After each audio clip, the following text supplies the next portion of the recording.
We got our mic sounding good. Yeah. Sorry about that, guys. Hey, it happens. It does.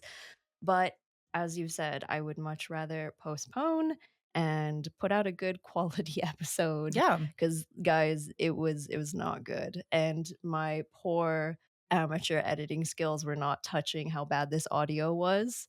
And I sent it to Dina and I was like, what do you think? Like, am I being too nitpicky or is this like as bad as I think it is? And Dina was like, no, it's pretty bad. It's pretty bad. So sorry about the postponement of the usual Saturday episode, guys. We will catch up again this week. But for now, we have an update for you guys. We do. Yeah, a pretty big one too. All right. Hello, everyone. I'm Dina. And I am Charlotte. Welcome to the Grim Curriculum Extra Credit. We're doing a little bit of a different thing. We've got something pretty important that we want to discuss. Mhm. It's in recent news. We told you guys we were going to keep you updated with all of this. So here we are. We are going to be discussing the recent Menendez brothers press conference that was held just a few days ago. Yeah, and I kind of wasn't expecting to be diving into this again so quick. As much as we are like staying like fingers on the button and staying up to date with what's happening, I was expecting to wait until kind of more closer to the end of November. Yeah. But this was a pretty big press conference that just recently happened. So it was interesting. Mhm. Couple things I really liked about it was they really break down a lot of the legal jargon. So we'll get into that. Yes, They I made it so appreciated everyone that. could understand it. Yes, I very much appreciated that. So their big thing right off the bat, if you do want to support the cause, justiceforerikandlyle.org. Mhm. They have a petition there that they are urging folks to sign from all around the world. But let's break down the press conference. Yeah. First things first that I found that everyone who was talking really made note of was, we understand elections are coming up. Yes, this was stated multiple times Yep. from multiple family members This as well is as not the lawyers. political. Yeah. Although they're saying that there might be something to do at a higher level, but for the family members, Yeah. they are specifically saying this is not a political thing for us. This is a family and life thing for us. Yeah. And if you haven't seen the press conference, I do recommend watching it. It was both lawyers as well as multiple family members. Over 20 relatives from both José and Kitty's side were there to support Lyle and Erik. And that's, to me, what's the most surprising is you might expect it from one side over the other, especially because José and Kitty to a lesser degree, but José is definitely being painted as this monstrous human being. So for his family members on his side to also come up as well and be in defense of the boys was pretty shocking to me, because you'd almost think that, you know, Kitty and José were murdered, you would think that the family members would be upholding their quote unquote good name, if anything. Yes. But they're absolutely not. And if anything, they're coming out saying like, no, we believe these boys. And that, I think, shows a lot of bravery on their end, but also shows a lot of honesty, because they're not trying to hide what happened. No, and it definitely goes to show the magnitude of just how strongly they believe that Lyle and Erik should no longer be imprisoned. And to clarify, they're not saying that they're innocent. That No. has never been something that's been argued. No. They killed their parents. There's no question about that. What they're arguing is that time has been served, enough time has passed, and that the sentence needs to be revisited. So back in May, they filed a writ of habeas corpus, which is a legal order for an inquiry to determine whether a person has been lawfully imprisoned. A judge then issued something called an informal request to reply, and that was to ask the DA to respond to allegations of new evidence. Okay.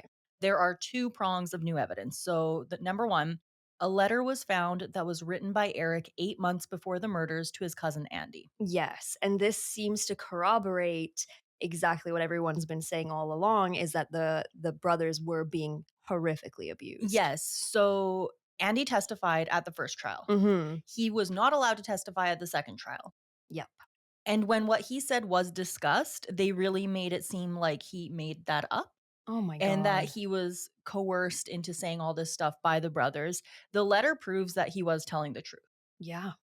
The second prong of evidence, we talked about this a little bit during our series, was a declaration filed by Roy Rossello, who is a former member of the band Menudo, he spoke out saying that Jose did abuse him, Mhm. and more importantly, that he abused him at the house. Yes, exactly. So same house where Eric and Lyle were also being abused Yes. because this is sort of Jose's safe place, if you Yeah. will. Because there were a lot of reports of when Jose had one of them when they were younger in a certain part of the house, he was very adamant that no one was allowed in that part of the house. That is like that is such a massive red flag. Exactly, Oh my and that's what god. Roy is saying. He's saying that he was in this part of the house and that he was abused, and he's corroborating exactly what Eric and Lyle were saying. Mhm.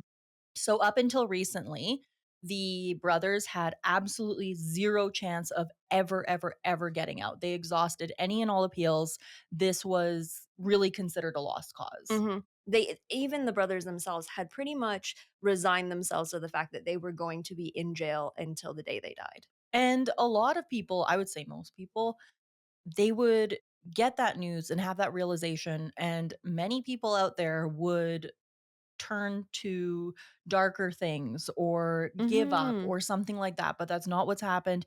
They've both pursued educations, they've become support systems for people that are both in and out Yes. of prison. Yeah, they have, correspondence with people, victims all over the world Yep. that they provide support to. So, I mean, like you say, with a I mean, a death sentence essentially ahead of them. Not an execution sentence, but you're not getting out of here alive. Mhm. Maybe other people would just be like, "Well, fuck it. I don't the world wants nothing to do with me. I don't want nothing to do with the world." Yep. But that's the opposite of what they've done really. So they're not troublemakers. They've bettered themselves. They've Mhm. served 30 years. I mean, but anyway. Almost 40, which is crazy. Yes, yeah. And so all of this, what they're saying is that they're standing on something called Marcy's Law. Mhm. So, Marcy's Law, it seeks to give crime victims meaningful and enforceable constitutional rights equal to the rights of the accused. So, they're saying that as a victim, your rights are just as important. You have to be considered because oftentimes the victims just kind of get left behind. But yeah, that's very true. So, some examples of the types of rights that these victims are entitled to is to be treated with dignity and respect throughout the criminal justice process, Mhm. to be notified of their rights as a victim, and to be notified of specific public proceedings throughout the justice process and to be present and heard during those proceedings. And they're saying, obviously, because Jose and Kitty are the victims here, but obviously not around to advocate on their behalf, Yeah, that their family members have become the victims in this case. absolutely. Which speaks volumes. I Mhm. mean, how many cases have we seen where the family members of those who were murdered are standing up for those who killed their loved ones? And as I mean, 20 people at this press Yep. conference had something to say in support of Lyle and Erik. Now, over the years and all the horrific cases of that humanity can throw at the legal systems, sure you have maybe one or two relatives Mhm. standing up for someone, but to have 20, in my opinion, is pretty unheard of. Absolutely. I mean, this is huge. So, we heard from a lot of different people during the press conference. The first one was Anna Maria Baralt, who is a niece of Jose. Mhm, and she basically, introduced everybody, let you know, how they were related and all that Yeah, sort of stuff, and she was an incredibly well-spoken, lady, like, her absolutely. speech was pretty fantastic. She talked about them being victims of a culture that wasn't ready to listen. Very much She so. talks about them being mocked and essentially just being left to rot in jail. Mhm. She said something that a lot of them are saying. If this case was heard today with the understanding we now have about abuse and PTSD, the sentencing would have been different. Oh, absolutely it would have been, absolutely, She also says their continued incarceration serves no rehabilitative purpose. which I think I have to agree with as well. Like It's I true. said, they haven't been poorly behaved in prison, and they've bettered themselves. I think, I'm sorry, it was I can't remember if it was Lyle or Eric, but one of them literally has his, like, bachelor's degree. They're very educated. Yeah, They're doing fantastic. I mean, they've done as well as they can in the situation that they put themselves into. 100%. Another thing that she says is that Eric and Lyle deserve a chance to heal. Yeah. and that the family deserves a chance to heal with them. Yes, I absolutely. At the end of the day, we need to consider victims at all times. Mhm. When the victims are so loudly saying, we just want to move on with our lives, we understand why they did it. We don't agree with what they did, but they don't belong where they are, and we need to be heard. It's not often that the victims wholeheartedly, stand as a group, as a coalition for the freedom of the people or person that has done them dirty, Yeah. essentially. She reads a statement from her mother, Terry, who is Jose's sister. Sadly, she is very sick with cancer, so she couldn't make it. She couldn't Mhm. fly. Jose's sister stands firmly with the family. She's seen growth in both Eric and Lyle. She says that correctional officers agree with her and that many of them have written letters in support of them. The correctional officers have. Yes, Holy absolutely. cow. That's the thing. They have support from so many different people. And these are the thing is when you're working in a prison, Mhm. and you have men who are in there for decades, you get to know those people Yeah, of course you do. I mean, decades are that's 30 years plus. because you're That's a there for decades lifetime. too. If you're working, you're Yeah, still there. And these are exactly. people that you're seeing essentially every single day. You're watching them grow, you're watching them deal with the hand that has been dealt to them. And they're all speaking out in support, saying that they are doing as well as they can and they have gone above and beyond to improve themselves and the lives of those around them. I mean, who spends more time with the inmates apart from other inmates than the correctional officers that Exactly. work in the institutions, man? She says that her prayer is that she lives long enough to see them again. I hope she I hope does. so too. I A really hope lot of these so. family members are old. They're in their 80s and their 90s, and all they want is to see them before they die. Well, absolutely. I mean, we'll talk about Kitty's sister, so their aunt on Kitty's side, what she had to say. Correct me if I'm wrong, she's 94? I think 90, 93, 94. Yeah. So, not a spring chicken, but oh my goodness, the strength that this lady had to stand up. And the lawyer that's representing Lyle and Erik, as he introduces her, specifically says, we're sort of aware of how old she is. Mhm. And she specifically wanted her thoughts on the matter noted before her death, just in Absolutely. case. And her statement was probably the most difficult for me. She was very open about how nervous she was. She said that Yes. multiple times, Yeah. and it wasn't just that she said, "I'm nervous," it's she kept apologizing for it, and something about that really just tugged at my I, heartstrings because she's this teeny tiny little old lady, yeah. right?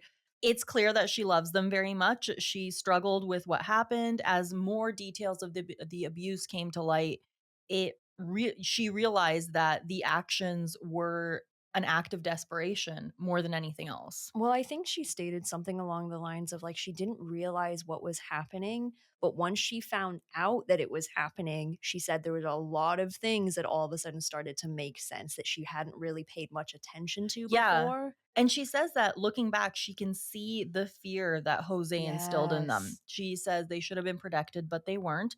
They were failed by the people who should have kept them safe: parents, system, society. And when they did stand trial, the world wasn't ready to believe that boys could be sexually assaulted. And she exactly. says the words, "Today we know better," which is so true. Yep. And I think again, it goes back to the fact that were they tried in today's court system, the result would have been very, very different. There is another family member, I believe it's Kitty's nephew. Um, oh, I'm sorry, it's Kitty's niece, because again, there's so many different family Mhm. members. She says specifically, if this had happened today, the trial would have been different. If they had been the Menendez sisters, the trial would have been Yes. different. And I thought Yes. that was really important for her to say.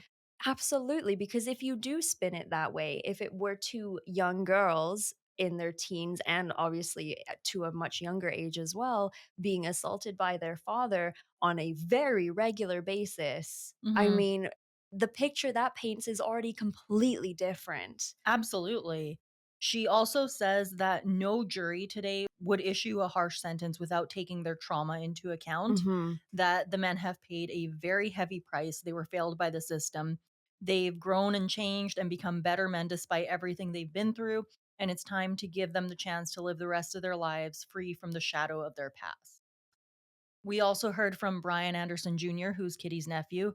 He hearing him speak, you could really see how affected and how nervous they were because Mhm. he stands up there and the first thing he says is, "I am the Menendez of Kitty."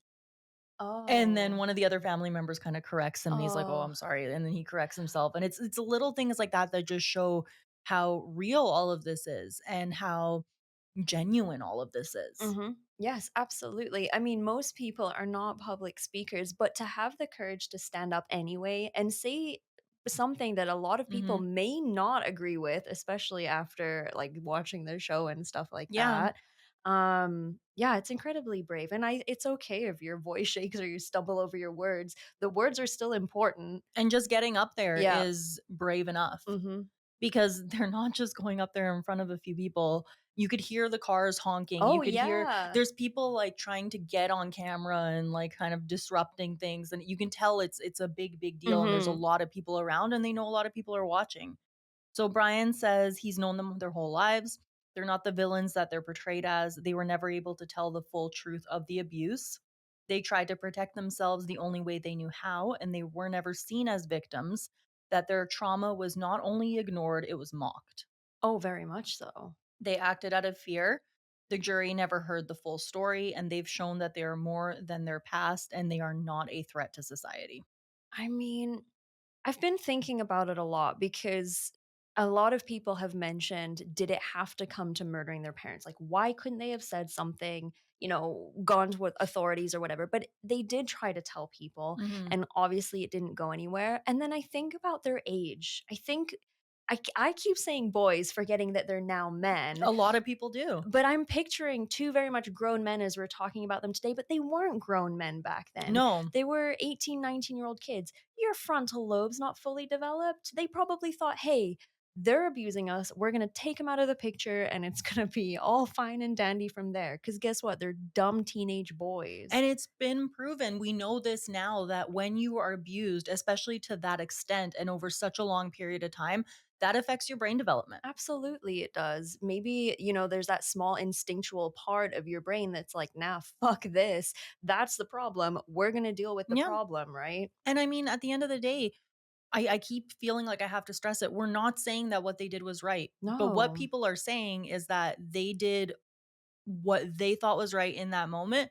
36 years later, they have spent the last 36 years trying to prove themselves and improve themselves, even though they never thought they weren't going to get out. So this isn't someone who is faking rehabilitation. They're not Mhm. faking that they're doing better in hopes of getting out. They had given up.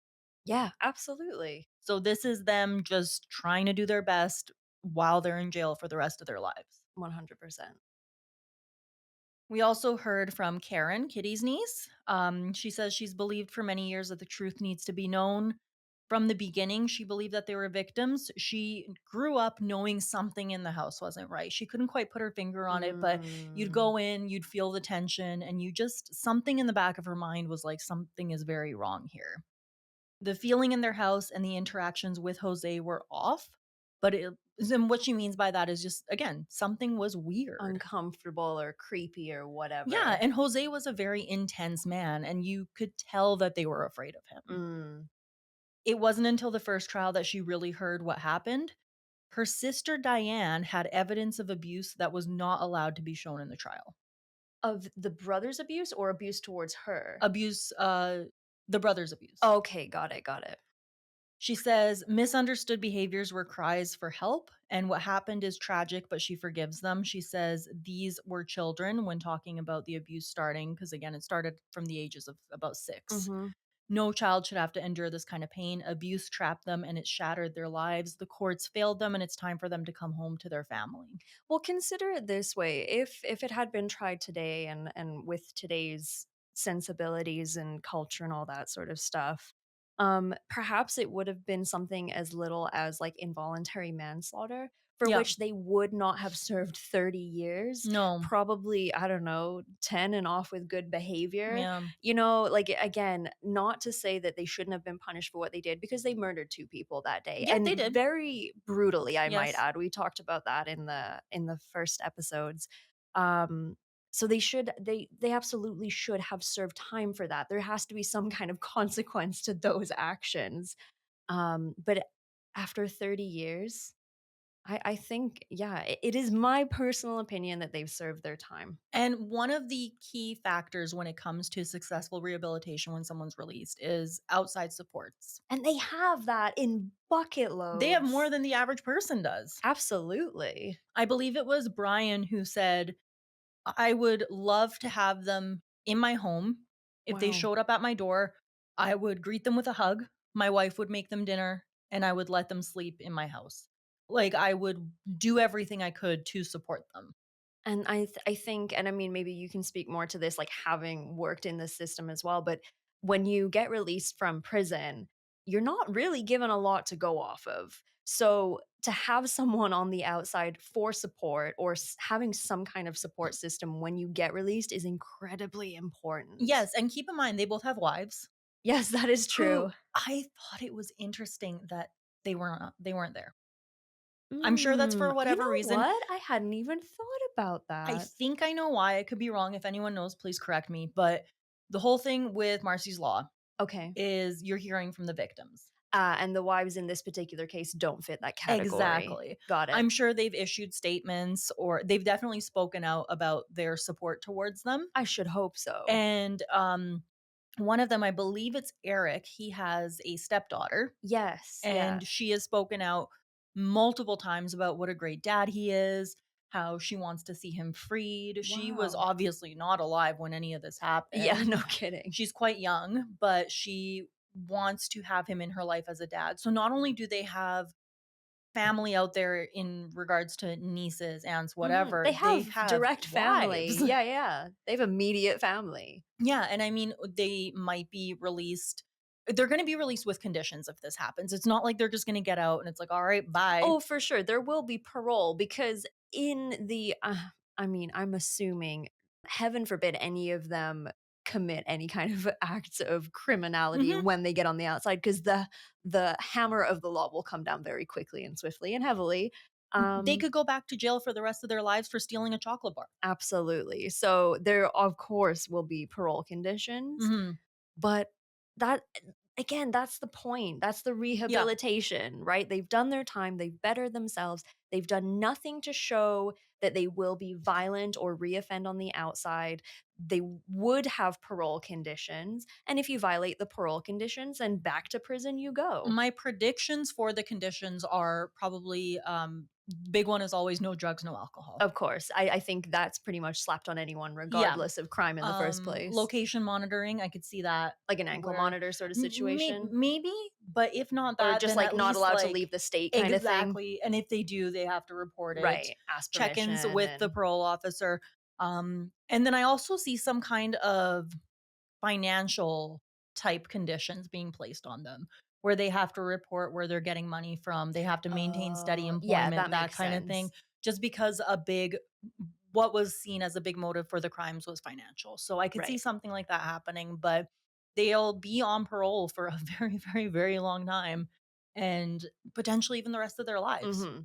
But if they are as, justified and as rehabilitated and everything as everyone seems to think, then this shouldn't be a problem anyway. Exactly. If you're not gonna break the law, then who cares if you're on parole for the rest of your life, because it's not gonna really apply to you. Well, it's better than being in jail for the rest of your life. And keep in mind, they almost got the death sentence. Mhm. There could have been an alternate reality where we wouldn't be here discussing this because they would have been executed for this. Absolutely, and I always forget that California was real big into the death sentence because I Hmm. always think of it as such a left-leaning liberal place. Yeah.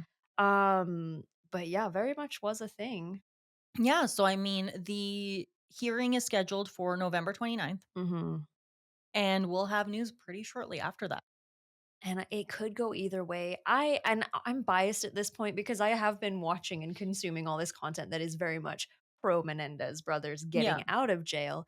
I hope that we see them paroled, personally, but it really could go either way depending. And I haven't seen a lot of people speaking out against them, to be honest with you. No, now that could be just internet bias. You get on one Yeah, algorithm and it starts absolutely. only showing you certain Yeah. things. But I do find the place where sort of all that comes to light is in like TikTok comments and Mhm. stuff. Because yes, if you see, say, like a pro Menendez sort of video content, Mhm. whatever, you're gonna have the people in the comments that agree with it, of course. Yep. But I find on TikTok, you get those people that are like, no, fuck that, blah, blah, blah. Like it Yeah. gets very polarizing in the comments. And for the most part, it has been pretty positive. And it's interesting because the reaction that we've received from the content that we've put out about the Menendez Mhm. brothers has been only positive. Mhm. In fact, we had someone who it was a very short clip, and it was us complaining about the prosecutor. It was Oh, that clip. yes, because she's a meanie. Yeah, and someone just heard that, and from that thought that we didn't believe them Oh, okay. and that we were anti-Menendez. Oh, no, not And at they all. immediately were like, "You didn't believe them?" Oh, You know what I mean? Like, no. and I Yeah, think that's yeah. how opinionated people are. Mhm. And that to me kind of spoke volume. It was just a very small comment and we Mhm. clarified it obviously, but no one is coming out and saying, because when people disagree with us, we hear about it. Oh, yeah, for sure. And the thing is, I don't necessarily like encourage you to disagree with us, but if you have a different opinion, a different perspective, please tell us Yeah. because I like to consider all options. And I've said it before, I like being right. So if I Hmm. am presented with new information that might make me change my mind, I'm going to take it seriously. Yeah.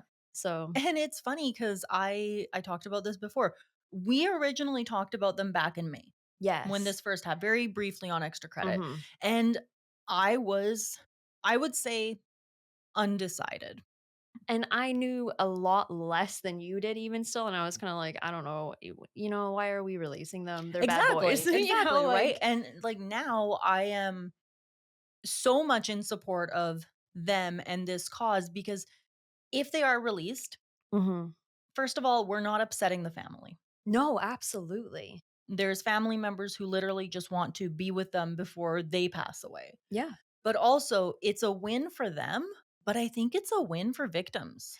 I think also it sets a very interesting precedent, perhaps, when it comes to reviewing cases like this, Yes. because there's got a lot of attention just because of certain environmental factors. Like Jose was very well known, Mhm. very rich, it was in Hollywood at the time. So it becomes very sensational. But Yeah. their story is probably not super, super unique. Of Mhm. course, there's going to be unique aspects because as human beings, we're all different and wacky Yeah. anyway, but they're not the only ones that are incarcerated that their cases perhaps deserve a second chance.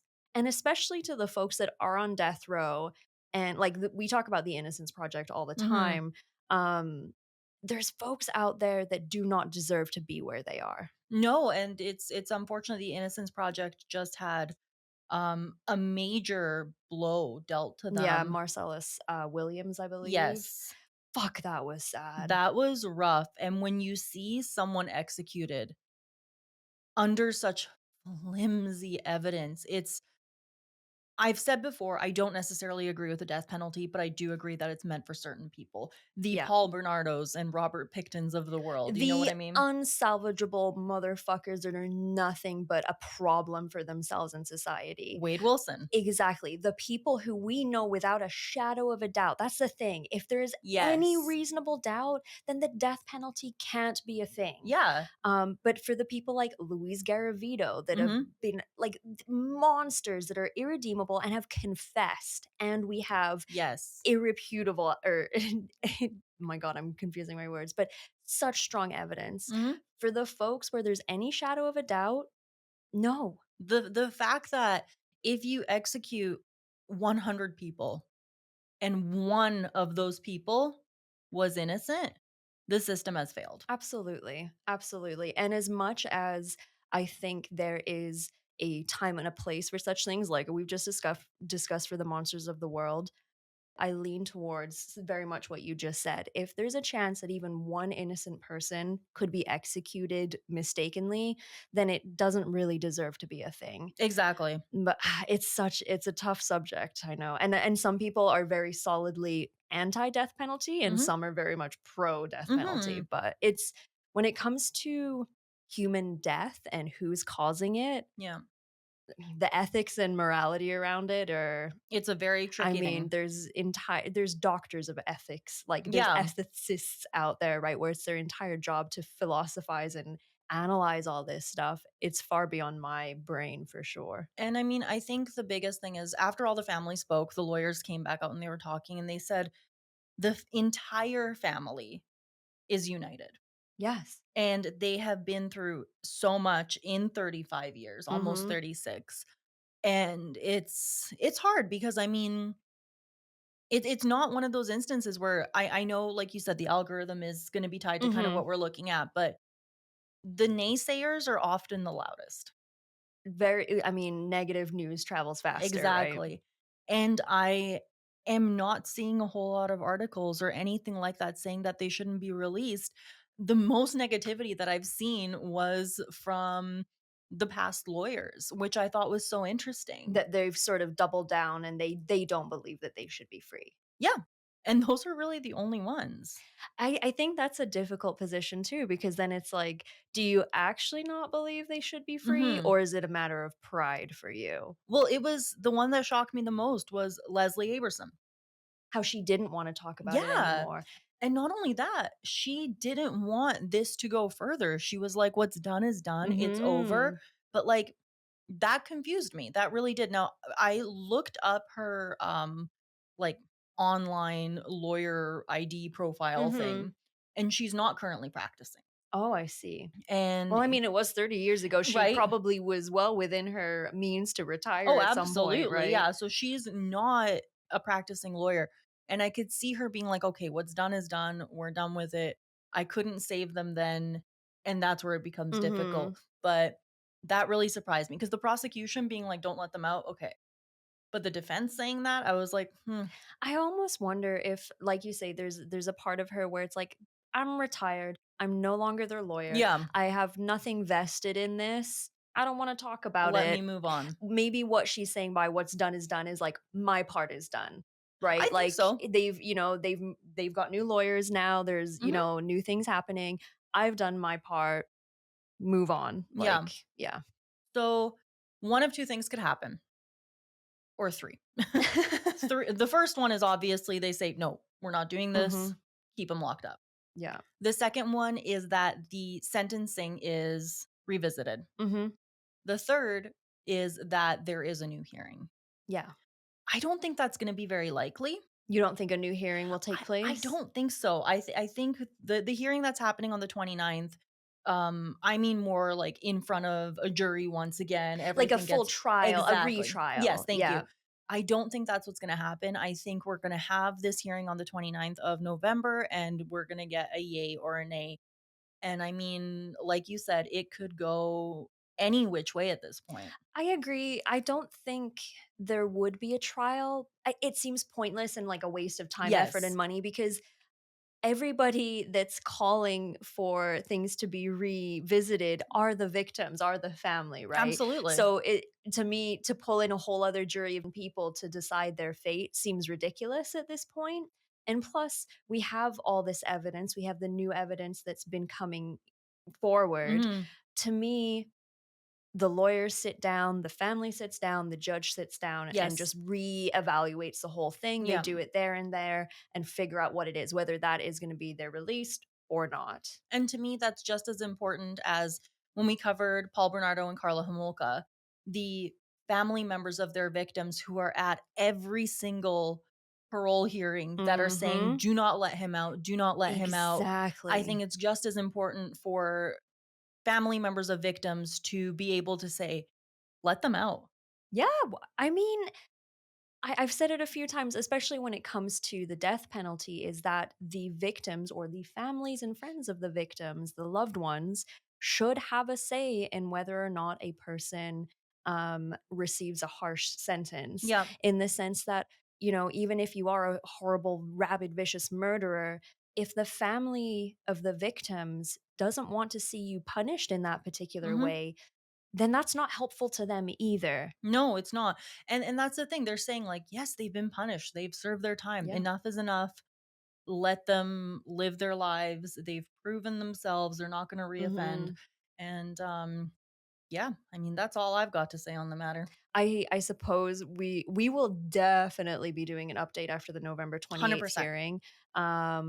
And depending what kind of information comes out of it, depending on what we end up finding out, it'll likely be another episode like this. I'm Yeah, assuming we'll probably talk about it on extra credit, but I'm very, very interested to see how it goes. I really do hope the best for them in me this too. particular I case. really, really do. But yeah, let us know your thoughts on the matter, Yeah, guys. we've gotten a few emails already. We will be reading those probably on another episode of Extra Credit. We'll Sure, read off some listener emails. that would be good. Thegrimcurriculum@gmail.com. Let us know what you think. Let us know where your head is at. And honestly, especially if you disagree with us, because Yes, I want to please. know anyone who does disagree and thinks that they should remain incarcerated. I want to know what your thoughts are. Yes, absolutely.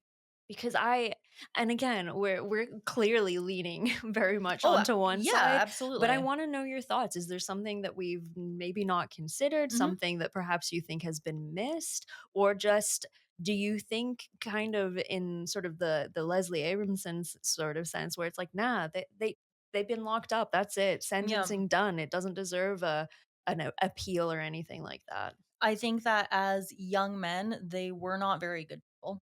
No, Sadly, but they were dealt a terrible hand. yeah, I don't think they had an environment that was conducive to the growth of good children. No, but I think that they have gone on to become good men. It sure seems that way. Yeah. So, we'll keep y'all posted, Yeah, yeah. and, yeah, other than that, check us out on social media, We're all the on things. all the things: Twitter, Facebook, Instagram, TikTok, YouTube. We're on all the podcast We're on all the platforms. We're on internets. all the internets. I mean, hey, if you type us into Google, the Grim Curriculum, we're bound to come up in some way, shape, or form. Absolutely. So, yeah. Apparently, in the last few weeks, we have gained a lot of listeners from Hong Kong. I mean, once in a while, we have a What's up, spike Hong from, Kong? like, a new country, and I'm like, Yeah, "What happened I here?" love it. Hey, Hong Kong. Hey. No, it's pretty awesome. It is. Follow us on Twitch, twitch.tv/the Grim Yeah, Curriculum. We will be doing another stream pretty soon. We'll I keep y'all hope so. posted. We Yeah, had a we've lot of been fun. playing some Dead by Daylight, that's been a lot of fun, but Yeah, we'll switch it up, do whatever we feel. absolutely. Thank you all so much for listening. This has been the Grim Curriculum. Extra Extra credit. credit. Bye-bye. Bye.